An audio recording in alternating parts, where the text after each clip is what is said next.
Huguette Dupont, alias GMH, la fille d'André Dupont, député de la première circonscription de l'Eure, a donc vécu les événements du Massilia avec ses parents, et plus de 80 ans après, elle raconte comment ça s'est passé. Et on s'est retrouvés à Bordeaux.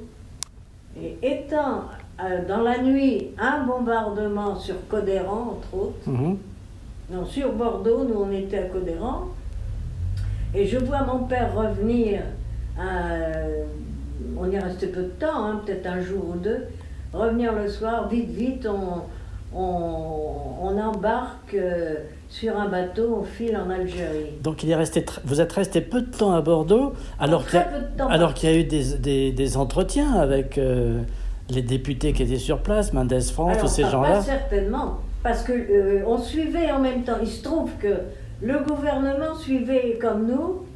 Il y en avait qui allaient sur Bordeaux du gouvernement, et il y en avait qui allaient sur Marseille. Je me souviens, papa nous disant, en venant, il allait aux nouvelles, lui, dans Bordeaux. Nous, on restait surtout les gosses à Codéran, chez le tonton. Et il revient, je le vois revenir, vite les enfants, on s'en va, on embarque. Alors les parents, les serrons, c'est tout. On dit, on vous laisse la voiture. Et on nous a conduits au port de, comment qu'il s'appelait ? Le Verdon ? Hein ? Au Verdon ? Au Verdon. Et arrivé au Verdon, nouvelle, alors là, un bombardement. Je me vois encore où on s'aplaquait, on s'est allé par terre. Et ça, c'était sur le port. Et je me rappelle avoir vu un bateau couler devant moi, mais alors à une vitesse folle, c'était un bateau polonais. Et puis on est monté sur ce foutu Massilia. Alors là, de quoi je me rappelle ? Et sur le Massilia, d'après ce qu'on voit dans les textes, il y avait quelques députés, mais pas seulement des députés. Il y avait les ministres. Il y avait des ministres. Il y avait Daladier, en tout cas. Il y avait Daladier. Il y avait Mendès France. Il y avait Campin-Qui, le ministre de la Guerre. Il y avait Mandel. Surtout Georges Mandel. Alors attends, ils étaient avec leur maîtresse. Mandel était avec sa maîtresse, qui était Madame Béatrice Bretti, de la Comédie Française, un gros machin. Puis il y avait une petite fille, je sais pas, qui était à lui, je sais pas d'où. Il y avait Daladier avec sa maîtresse, qui était Madame de Crussol. Il y avait le général Michel et Madame, comment qu'elle s'appelait déjà ? Elle était là sans son mari. Il y avait, qu'est-ce qu'il y avait ? Ah bah il y avait Mendès France, sa femme et ses deux gosses, plus jeunes que moi. Et le grand-père, il connaissait Mendès France, puisqu'il était... Le grand-père connaissait Mendès France, parce qu'ils étaient du même coin, en fait. Ils étaient tous les deux députés de l'Eure. Papa de la première circonscription Évreux, et lui de Louviers. La deuxième ou troisième. Donc il devait avoir pas mal... Alors Forcinal était aussi... Alors j'essaie de me rappeler. Donc il avait des informations sur ce qui se passait. Ah ben puis attends, tout ce qui était ils étaient deux députés, une 27 je crois. Mais c'était tout le gouvernement était là, sauf on avait les bagages d'Herriot, qui lui est descendu sur Marseille. Mais sitôt arrivé, on nous a bloqués dans une grande pièce du bateau. On nous a tous mis des gilets, des trucs de sauvetage. J'ai su après qu'on a été suivi par un sous-marin allemand et qu'il y avait la trouille. Mais tu sais, nous, on nous disait rien aux gosses. J'ai dit tout à l'heure le nom. Mandel ? Mendès France. Et Georges Mandel ? Il y avait Mendès France, il y avait plein de ministres. Je me rappelle de Campin-Qui parce que celui-là était ministre de la Marine et il avait le mal de mer et ça faisait rigoler tout le monde. Oui. Je me rappelle de ça, mais il y avait les ministres étaient là. Il y avait Mandel, entre autres. Mandel, il y avait Daladier. à l'époque. Est-ce qu'il était encore président du Conseil? Je crois pas. Ben non, non, je pense qu'après, à ce moment-là, ils avaient déjà désigné Pétain comme successeur. Non, ils n'avaient pas encore décidé Pétain. Nous avons su que Pétain... Alors, les Américains ont tout de suite reconnu Pétain. Et Darlan tellement ils détestaient, ils croyaient encore qu'on était d'horribles rouges, d'horribles cocos, des gens comme Daladier, tu parles comme... C'était, quand tu parles d'une gauche... qu'est-ce que je peux te dire? Alors, mes parents avaient fait, il y avait le ministre, il y avait le député des Ardennes, le avocat Delattre, ils avaient copiné un peu, mais même là sur ce bateau, on sentait qu'il y avait... Du reste, les belles cabines, c'était pas pour nous, on mangeait même pas à la même table. C'est les petits députés. Il y a de la hiérarchie partout. Hein. Ah bah c'est la hiérarchie continuée. Alors il y avait toutes les maîtresses de ces messieurs qui étaient là, avec des petits jeunes gens. Il y avait le fils d'Aladier que je trouvais tellement beau. Et quand je pense que quand j'ai revu ce pauvre type à l'écran, il n'y a pas tellement longtemps, en vieillard, abominable, abominable. Mais il était un beau garçon à 18-20 ans. Alors Daladier était là avec Madame de Crussol, sa maîtresse, son fils qui à l'époque, ils en avaient fait... ah oui, parce que, tu sais, au fond, c'était aussi des gouvernements un peu de bizarre. bric-et-broc.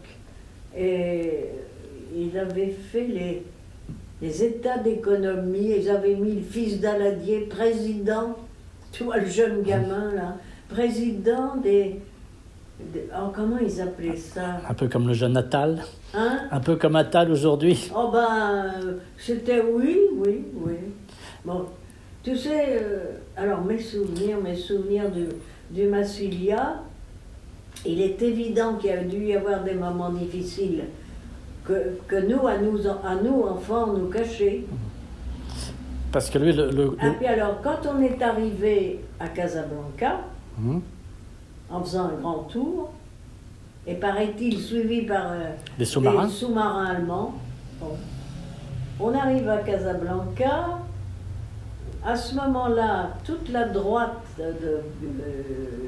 française qui était à Casablanca est venue et a cassé la gueule de tous les gars du Massilia qui connaissaient. Alors, le pauvre député du pont, personne ne connaissait. Nous, on est descendus tranquilles comme tout. Oui.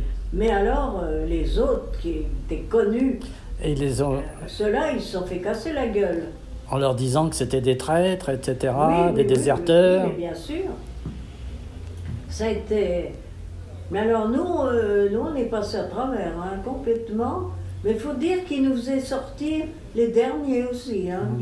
On était traités quand même comme des sous-politiciens. Hein.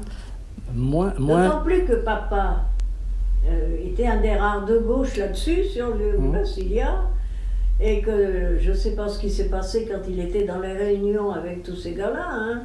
Et peut-être qu'il a mis un grain de sel qui ne plaisait pas. Hein. Enfin bon... Puis alors, tous ces gars-là ont été logés à l'hôtel Aletti à Alger.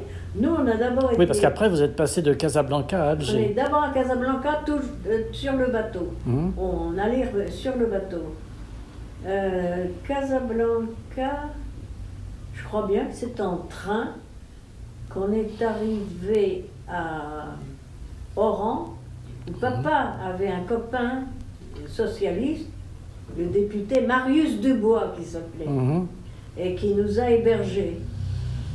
Donc on était déjà séparés du gouvernement. Mais c'était pas vraiment le gouvernement, parce que le gouvernement il était parti avec Pétain en fait. Ah ben, quand on est parti, il n'y avait pas encore Pétain. Hein.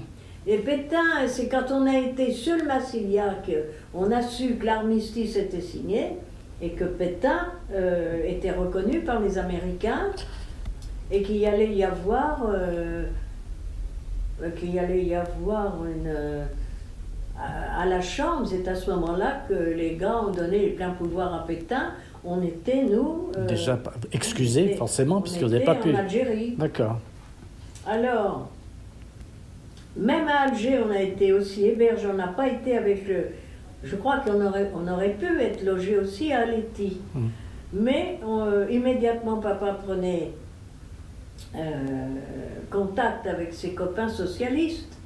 Et c'est comme ça qu'on s'est retrouvés hébergés à Alger, chez des gens adorables qui étaient des instits, des machins comme ça, socialistes, qui nous ont hébergés chez eux.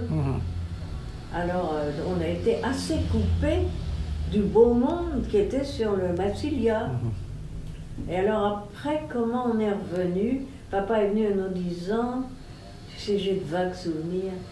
Bon, mes enfants, on repart en France. Oui, l'objectif c'était de retourner en France, puisque...